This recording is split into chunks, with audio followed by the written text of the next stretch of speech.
আসসালামু আলাইকুম ওয়া রাহমাতুল্লাহ। প্রিয় ভাই ও বন্ধুগণ, আপনারা দেখতে পাচ্ছেন আমাদের গফরগাঁওয়ের সুপরিচিত ওয়াইজ মাওলানা জহিরুল ইসলাম উসমানী সাহেব একটি ব্যাংক কাটতেছেন। এই ব্যাংকটি হলো নৌ মুসলিমদের কল্যাণে বাজারে বা বিভিন্ন প্রতিষ্ঠানে এইগুলি দেওয়া হয় খায়রুল উম্মাহ ফাউন্ডেশনের পক্ষ থেকে। পরে একটা সময় এই ব্যাংকগুলি ভাঙ্গা হয়, কাটা হয়। এই ব্যাংকের টাকাগুলি নৌ মুসলিমদের কাজে লাগানো হয়, নৌ মুসলিমদের বিভিন্ন প্রয়োজন এই টাকার মাধ্যমে দেওয়া হয়।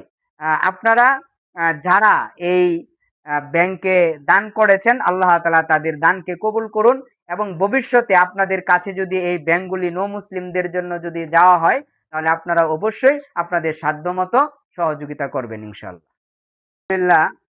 এই ব্যাংকের মধ্যে অনেক বিদেশি মুদ্রা পাওয়া গেছে, অনেক প্রবাসী ভাইয়েরা এই ব্যাংকের মধ্যে দান করেছেন আলহামদুলিল্লাহ। এবং কতগুলি টাকা হয়েছে এখনো গণা হয় নাই।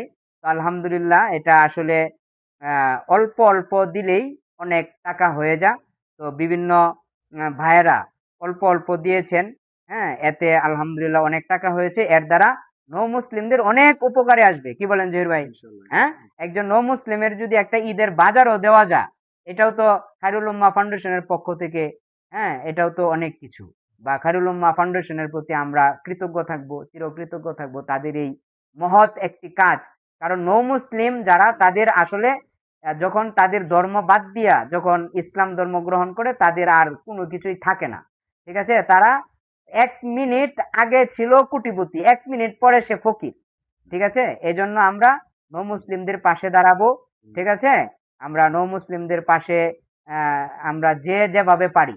ঠিক আছে, আমরা যদি কেউ অর্থ দিয়ে সহযোগিতা করতে না পারি, আমরা এই ভিডিওটাকে লাইক কমেন্ট শেয়ার করে আমরা সাপোর্ট করব, অন্যজন যেন এই ভিডিওটা দেখতে পারে এবং অন্য মানুষগুলি যেন এটার প্রতি উদ্বুদ্ধ হয় যে মুসলমান যারা আছে তারা যদি আমরা নৌ মুসলিমদেরকে মূল্যায়ন করি, সহযোগিতা করি, তাদের জন্য ইসলাম পালন করাটা সহজ হয় নাকি? ঠিক আছে।